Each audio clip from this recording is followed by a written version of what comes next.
వాడికి ఏం కావాలో ఆవిడ చూస్తుంది. ఓ పసిపిల్లవాడు ఉన్నాడు, వాడి చెవిలో పురుగు దూరింది, వాడు ఏడుస్తూ చెవి మీద ఇలా కొట్టుకుంటూ ఉంటాడు. అమ్మ గ్రహించి చీరని నోట్లో పెట్టుకుని తడి చేసి తిరిచేసి చెవిలో పెట్టి పురుగు తీసేసి, నాన్న చచ్చిపోయాను రా, చూడలేదురా, ఎంత బాధపడ్డావో రా అంటుంది.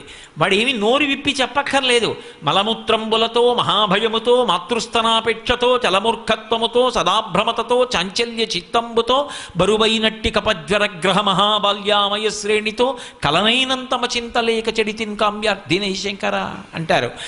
అటువంటి స్థితిలో ఏదీ నోరు విప్పి చెప్పకపోయినా అన్నీ ఇచ్చి కాపాడిన అమ్మలా ఆ తల్లి యందు భక్తి కలిగి పాత్రత ఉన్నవాడు ఎవడున్నాడో వాడి అవసరాల గురించి వాడు ఆలోచించవలసిన అవసరం ఉండదు.